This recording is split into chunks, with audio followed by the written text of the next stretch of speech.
Welcome to Money in the Air, the music podcast about neighboring rights, the royalties you earn from the public performance of your recordings and the business of music in general. Brought to you by IFR, the International Association for Artists and Rights Holders. I'm Andrew, a royalty consultant helping artists to collect on their value. Hi, I'm Gina Deacon. I work for Absolute Rights Management and I work with record labels and artists to ensure we claim the royalty income due to them. I'm Stacey Haber and I'm from Inside Baseball Music Publishing. Hi, welcome back to Money in the Air, the podcast brought to you by IFR, the International Association for Artists and Rights Holders, where we talk about neighboring rights royalties.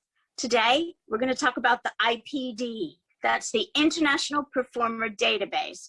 And our expert today is our very own Tania. Hey Stacey, hey Andrew, thanks for having me back. Today, going to be a few acronyms, but they're very easy to wrap your head around. The IPD stands for the International Performer Database, and pretty much every single CMO on the planet refers to it, uses it, updates it. For example, if you wanted to join PPL for the world minus US, Canada, and France as an example, the first thing PPL would do is they'd log on to the International Performer Database and they would refer to the ID that you've submitted, and they just make sure that you're not affiliated with a CMO elsewhere, and in that way you avoid conflict, because more often than not, 7 out of 10 times, a performer is already a member of another CMO and they just weren't aware. CMOs have been around for on average 60, 70 years. People got signed up back in the days, in their heyday, for example, unwittingly by their manager, business manager, or even at a kind of like a trade fair, or they'd sign up to things and they'll check out the IPD and then it might say so-and-so is a worldwide member of Sound Exchange, therefore PPL cannot take you on. They can if you limit your mandate with Sound Exchange, and that's just a fancy way of telling Sound Exchange, I want to stay with you but not for the world. I want to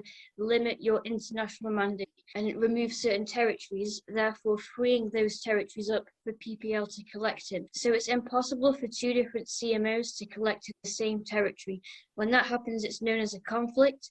Royalties are frozen, nobody gets paid. So it's really, really important and vital and crucial to resolve conflicts. And almost every featured artist out there has a conflict somewhere. Even if you haven't been informed by your chosen CMO or CMOs in plural, it's worth contacting your account manager and being like, hey, do you mind just quickly checking the IPD? And you'd be surprised at who you're signed up with without knowing. And then you can dig deep and limit your mandate, resign from one, join others. It's really interesting. Who keeps track of all this information, the mandates with all the different societies? Say, for instance, a performer signs up a Sound Exchange. Where does that information reside? How do they know that PPL isn't collecting directly in the UK for that specific artist? The International Performer Database, it's something that they all log on to and they can check.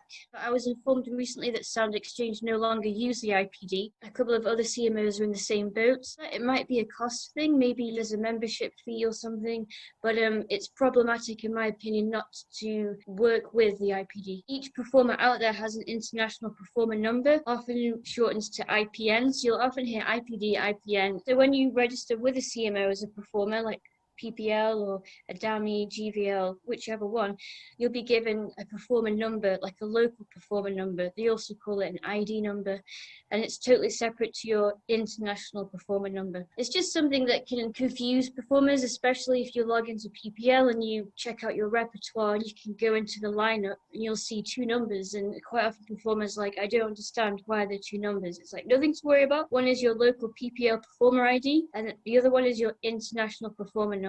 And that just allows CMOs to keep track of who you are and to pay the right person. Because as you can imagine, lots of performers share the same name and even the same date of birth. So then it's like, who do we pay?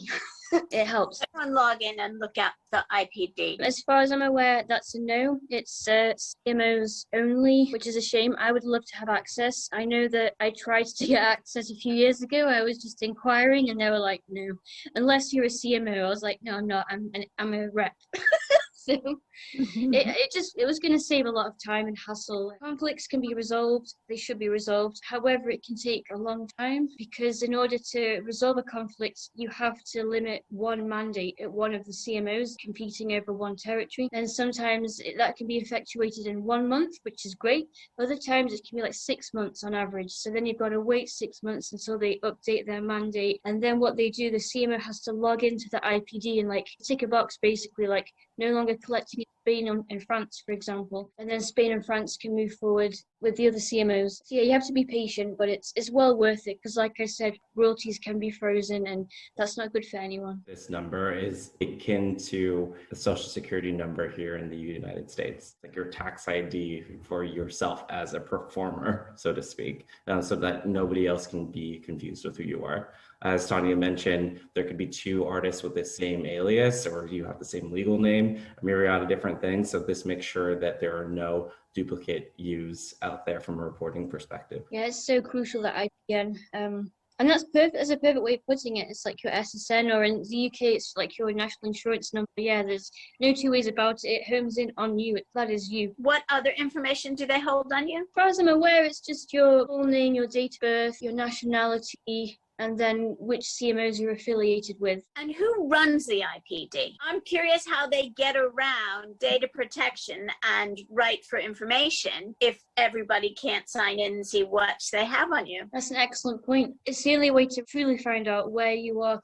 conflicted around the world, in the neighbouring rights world. It's well worth asking your CMO, do they mind checking out the International Performer Database for your, I quote, international picture. They all know what that means. Often shortens to IP. So it's all, I know that my IPN is this. Can you please check the IPD for my IP? You can see how it gets all very acronymic, but adding territories to a mandate is always effectuated quicker than removing territories. In the CMO's eyes, getting more business. So if you're like, hey, I'm with you just for France, I'd like to add the Netherlands, Belgium, and Germany to that, usually instantly they're like, yeah, great, sorted. If those territories were free. However, to remove territories, it's much more, it's just longer. It should be to prevent fraud. Do they hold your information if you're a rights holder? So do you have a separate IP number if you're a rights holder? No, that's a great question. The answer is no to that. It's just for performers. I think there should be one in tandem. There should be an international rights holder or master owner database because the conflicts do arise all the time with who owns what master, and it's way more cumbersome and it's just not straightforward. Maybe it's in the works. Okay, so that's really interesting. And do you need an IPN when you sign up with a rep or to do your own neighboring rights registrations? You don't, but it definitely helps. Quite a lot of reps will ask you right off the bat, hey, do you happen to know your IPN? It does save time, and you can, because quite often on forms you need to insert it, or in general it makes things more efficient and saves time, but it's not necessary. And yeah, so circling back to the International Performer Database, the IPD, SCAPRA owns it. SCAPRA is a not-for-profit organisation in Belgium, and they basically oversee and manage all of the CMOs from 43 countries. So they've developed the IPD. I think it was fairly recently, in the past 20 years or so, and I'm just on their website now, and they're talking about IPD membership, and yes, you have to be a CMO. That's really straightforward. You made that so easy. Thank you. Oh, thanks. Thank you so much. Hope everybody enjoyed that as much as we did. Don't forget to go to www.ifr.co.uk and become a member. You'll have access to the podcasts, and you'll have access to so much more material, which will tell you everything you need to know to maximize your neighboring rights royalty income. Have a good week.